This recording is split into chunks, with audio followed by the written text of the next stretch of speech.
Terpantas, terkini dan sahih. Bila-bila masa, di mana jua. Berita di jari.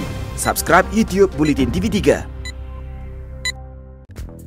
Buletin 1.30 28 Mei, anda bersama saya Asrul Nizam Kadir. Tajuk utama tengah hari ini. Tokoh sejarawan negara Profesor Emeritus Tan Sri Khoo Kay Kim meninggal dunia.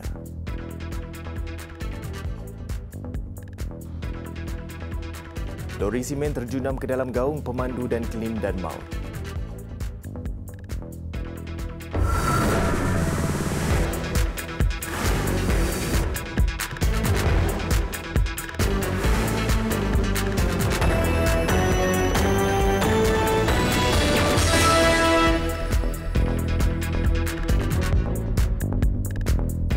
Assalamualaikum dan salam sejahtera. Sejarawan dan ahli akademik Profesor Emeritus Tan Sri Dr. Khoo Kay Kim, 82 tahun, meninggal dunia akibat jangkitan paru-paru pagi tadi.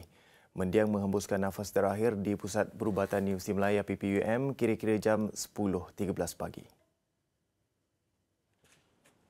Anak keduanya Rubin Khoo, 47 tahun, berkata ayahnya pernah membuat pembedahan pintasan pada Oktober tahun lalu dan keadaan kesihatannya merosot selepas pulang daripada rawatan. Khoo yang dilahirkan di Kampar Perak meninggalkan isteri Puan Sri Rati Khoo, 75 tahun serta 3 orang anak. Dilahirkan pada tahun 1937 di Kampar, Dr. Khoo adalah lulusan Universiti Melaya UM. Mendiang banyak berjasa dalam bidang akademik dan berkhidmat lebih 50 tahun dalam jurusan sejarah UM. Beliau diingati sebagai salah seorang tokoh penting dalam rangka rukun negara untuk memupuk perpaduan negara selepas rusuhan kaum 1969. Karyanya turut menjadi sumber utama rujukan kurikulum sejarah di Malaysia. Antara karya paling terkenal ialah The Western Malay States 1850-1873 yang diterbitkan pada tahun 1972.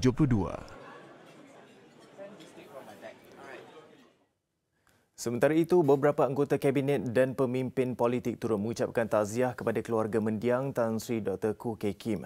Presiden PKR yang juga ahli Parlimen Port Dickson, Datuk Seri Anwar Ibrahim, menerusi Facebooknya menyampaikan ucapan takziah sambil mendoakan keluarga mereka diberikan kekuatan dan ketabahan.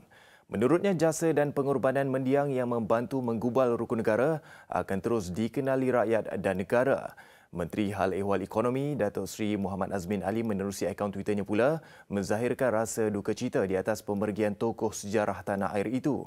Timbalan yang di-Pertua Dewan Rakyat yang juga ahli Parlimen Teluk Intan, Ngakomin, turut menyatakan Malaysia akan sentiasa mengingati mendiang dan negara kehilangan seorang tokoh sejarah terbilang.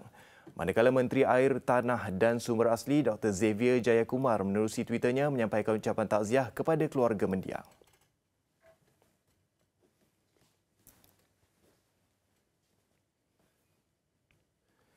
Seorang pemandu dan kelindan lori tangki simen maut apabila kenderaan itu terbabas dan terjunam ke dalam gaung sebelum terbakar di Jalan Ulu Tiram berhampiran Felda Ulu Tebrau, Johor Bahru.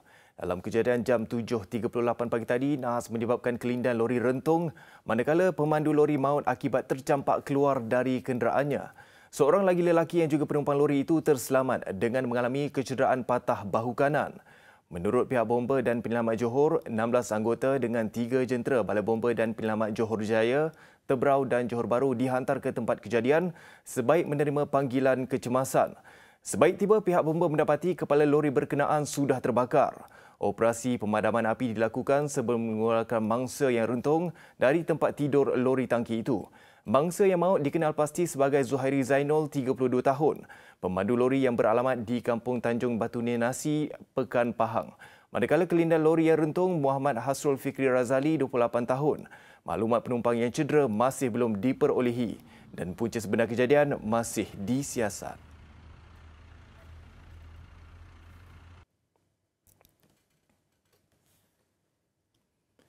Jabatan Perlindungan Hidupan Liar dan Taman Negara Perhilitan mungkin mengenakan tuduhan terhadap seorang remaja yang menembak mati seekor monyet dalam sangkar di Lambur Kira Bota Perak pada 18 Mei lalu. Menteri Air, Tanah dan Sumber Asli Dr. Xavier Jayakumar berkata beliau telah meminta jabatan itu melihat perundangan sedia ada untuk membolehkan tindakan diambil terhadap remaja berusia 19 tahun itu. I have instructed Perhilitan also to look at the case and see under what enactment in Perhilitan that action can be taken. I think it's most what would I say? It's most unpleasant to see something like that on video. Berikutan kejadian itu, remaja berkenaan dan bapanya berusia 54 tahun yang juga pemilik senjata api ditahan polis untuk siasatan lanjut. Kertas siasatan sudah diserahkan kepada pejabat pendakwa raya. Video tular itu memaparkan seorang remaja lelaki menembak seekor monyet dalam sangkar kerana enggan bercakap baby sayang. 2, 3. Seorang pemandu teksi dijatuhi hukuman penjara 19 tahun oleh Mahkamah Tinggi Kuala Lumpur terhadap 3 pertuduhan berkaitan kumpulan Daesh, termasuk memberi sokongan dan memiliki imej berkaitan kumpulan itu 3 tahun lalu. Hakim Datuk Muhammad Sofian Tan Sri Abdul Razak membuat keputusan itu ke atas Nur Mizan Panijan selepas mendapati tertuduh gagal menimbulkan keraguan munasabah di akhir kes pembelaan. Bagi pertuduhan pertama, mahkamah menjatuhkan hukuman penjara 10 tahun, pertuduhan kedua 6 tahun dan 3 tahun untuk pertuduhan ketiga. Bagaimanapun, tertuduh akan menjalani hukuman penjara 10 tahun selepas mahkamah memerintahkan hukuman berjalan serentak mulai tarikh tangkapan 15 Julai 2016.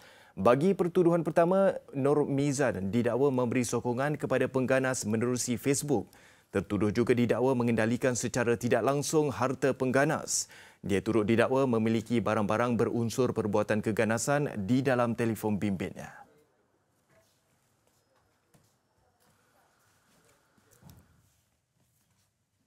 Tindakan tidak bertanggungjawab yang melonggokkan sampah serta sisa buangan bersebelahan petak sawah padi dipercayai punca serangan tikus sehingga mengakibatkan kira-kira 50 hektar tanaman anak padi di Utan Aji Kangar musnah. Petani mendakwa masalah itu telah berlarutan sejak 2014 dan kerugian dianggarkan mencecah puluhan ribu ringgit. Longgokan sampah sarap termasuk kaca, lampin pakai buang dan sisa buangan ini sepertinya sudah lama tidak diselenggara. Kehadiran haiwan perosak itu ketara dengan lubang dan bangkai tikus mudah ditemui di sekitar kawasan itu. Menurut petani, masalah yang membelenggu mereka ini merencatkan proses pertumbuhan padi apabila anak benih yang baru disemai pun habis digerit tikus. Keadaan bertambah buruk apabila hari hujan dan air sampah mengalir terus ke dalam sawah yang mendorong penyusutan mutu padi dan pencemaran bau. Dia sampah lah. Pakcik rasa siapa yang buang sampah mana? Dia macam dari sampah ni macam peniaga-peniaga dan juga ni macam yang buat kontrak lah. Sisa-sisa ni mereka main buang di kawasan Mada. Untuk musim ini berlaku kerugian yang amat tinggi kerana sudah 3 kali benih padi ditabur. Itu padi macam mana? Padi tu industri ni kalau tak buat kering tu tak boleh buat apa lah. Lepas tu lah dah di sini berpakat. Belum kering kita tak layak, tak buat layak. Tak buat layak tu tak nak kira he. Lepas tu tak boleh turun lah. Difahamkan keseluruhan sawah padi yang melibatkan kira-kira 30 petani itu di bawah selenggaraan Lembaga Kemajuan Pertanian Muda Mada. Ketua Cawangan Komunikasi Korporat, Ibu Pejabat Mada Muhammad Hafizi Zakaria ketika dihubungi mengesahkan kesan serangan tikus yang serius di Kampung Guar Ujung Batu. Pihaknya akan mengadakan perbincangan bersama SW Corp bagi tujuan pembersihan sampah haram. Seterusnya menjalankan operasi kawalan tikus bersepadu di kawasan terjejas.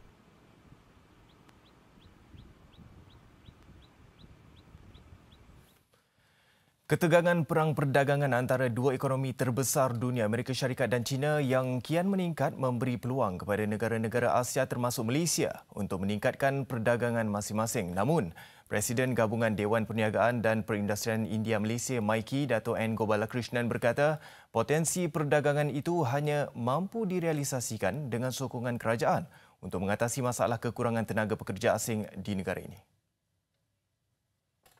Kita tak minta pekerja asing untuk pejabat ataupun untuk backdoor secretariat work. We are only asking for the expertise on that area. Seperti tukang rambut, gunting rambut ni. Pekerja Malaysia tak akan bekerja. So ini cuma menjadi masalah yang begitu besar. So kalau ekonomi dengan pekerja asing ini, saya akan menjadi lebih teruk kalau pekerja asing tidak diberilah. Pandangan kami pengusaha di sini, kalau dalam keadaan yang begitu merana di sini sekarang ekonomi ini, kalau ditekan lagi dengan pekerja asing ini, malangnya bisnes tak boleh dibuat. Jelas beliau, sektor industri dan peniaga tempatan memerlukan 50,000 pekerja asing dalam tempoh 3 tahun. Tambahnya, peniaga dan pemain industri tempatan ketika ini berdepan kerugian disebabkan kegagalan memenuhi permintaan akibat kekangan tenaga kerja. Ini terutamanya bagi sektor peruncitan, makanan dan pembinaan. Pass it to us. And I welcome all Minggala by Penang Gonoma. Call us. Use this. Berbuka puasa bagi kebanyakan orang amat sinonim bersama keluarga di rumah maupun di restoran. Bagi sekumpulan 15 orang peminat harum manis dari Kelantan, mereka sanggup turun padang ke Jalan Kilang Gula di Cuping Perlis semata-mata mahu menikmati pengalaman berbuka puasa di dalam ladang harum manis. Ladang harum manis ini terletak kira-kira 20 km dari Kangar. Pemiliknya Muhammad Asri Yusof yang mengusahakan ladang harum manis dengan 17,200 pokok berkata, kelainan yang dilakukan saudara maranya dari Kelantan itu memberi inspirasi kepadanya untuk menyediakan bufet iftar di dalam ladang. Menu yang ditawarkan hampir 80% daripadanya berasaskan buah harum manis.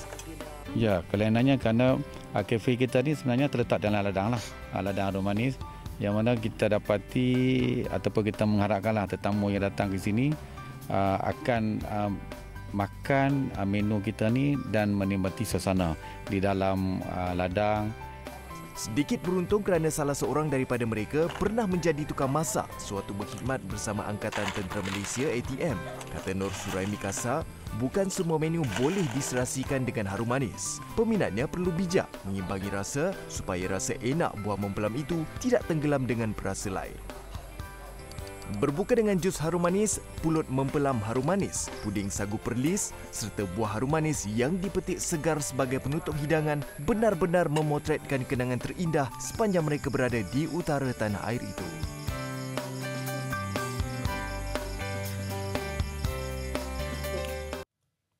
Kembali dengan laporan antarabangsa, 17 orang dilaporkan terbunuh dalam serangan udara tentera Syria yang menyasarkan 2 buah bandar di wilayah Idlib, barat laut negara itu. Menurut pemantau hak asasi manusia Syria, 9 mangsa dilaporkan terbunuh di Ariha dan 6 lagi di sebuah perkampungan di Hazarin.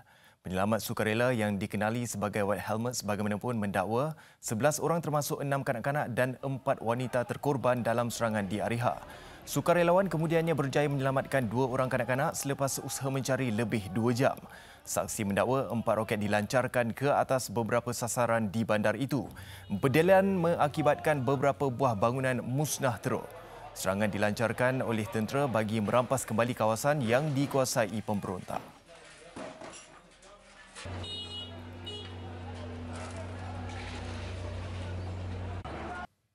Sementara itu, lain pula ceritanya di Mexico apabila seorang lelaki warga Jepun maut gara-gara menelan 246 poket kokain di dalam pesawat Aero Mexico. Lelaki berusia 42 tahun yang hanya dikenali sebagai Udo N itu pada mulanya dilaporkan mengalami sawan.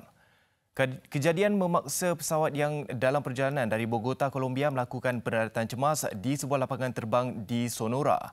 Paramedik yang menaiki pesawat bagi memberikan bantuan kemudiannya mengesahkan Udo N sudah meninggal dunia. Hasil bedah siasat mendapati lelaki itu menelan 246 paket kokain berukuran 2.5 cm panjang dan 1 cm lebar setiap satu. Punca kematian mangsa dipercayai akibat masalah otak bengkak susulan pengambilan dadah secara berlebihan. Pesawat Aero Mexico yang membawa 198 penumpang itu kemudian meneruskan perjalanan ke Tokyo, Jepun selepas mayat mangsa dibawa keluar.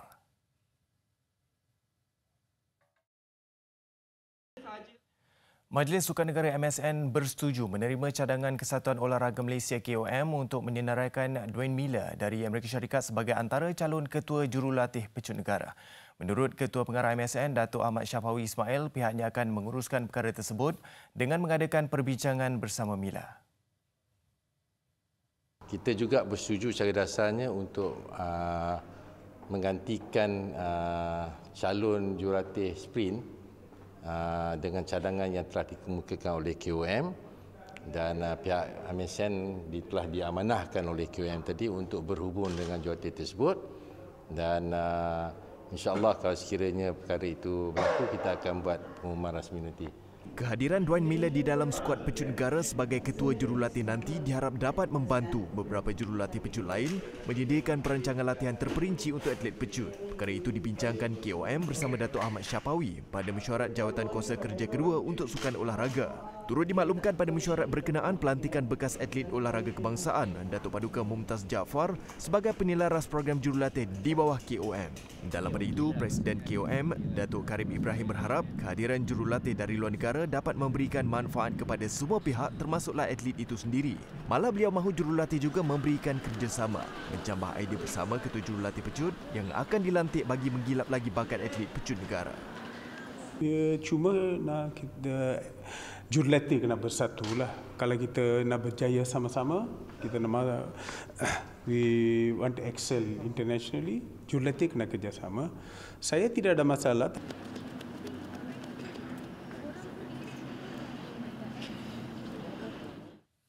Aston Villa mengesahkan slot terakhir ke Liga Perdana Inggeris sekaligus kembali ke kancah Liga berprestij dunia itu selepas 3 tahun apabila menundukkan Derby County 2-1 dalam perlawanan akhir play-off malam tadi. Beraksi di Wembley, kedua-dua pasukan menampilkan cabaran sengit untuk meraih pulangan sebanyak 170 juta pound kepada pemenangnya sekaligus disifatkan sebagai perlawanan tunggal bola sepak termahal dunia. The Villains membuka tirai jaringan terlebih dahulu di penghujung babak pertama menerusi tandukan Anwar El Ghazi. Anak buah Dean Smith terus menggandakan asakan sebaik perlawanan bersambung dengan giliran John McGinn melebarkan kedudukan kepada 2-0 minit ke-59. Cuba bangkit menghidupkan peluang, Derby akhirnya memperoleh gol yang dicari menerusi Martin Wagan pada minit ke-81. Namun tekanan demi tekanan berjaya dikekang Villa untuk keputusan 2-1 kekal sehingga tamat 90 minit perlawanan. Villa bakal menyertai Norwich City dan Sheffield United yang terlebih dahulu mengesahkan status di Liga Perdana Inggeris musim depan.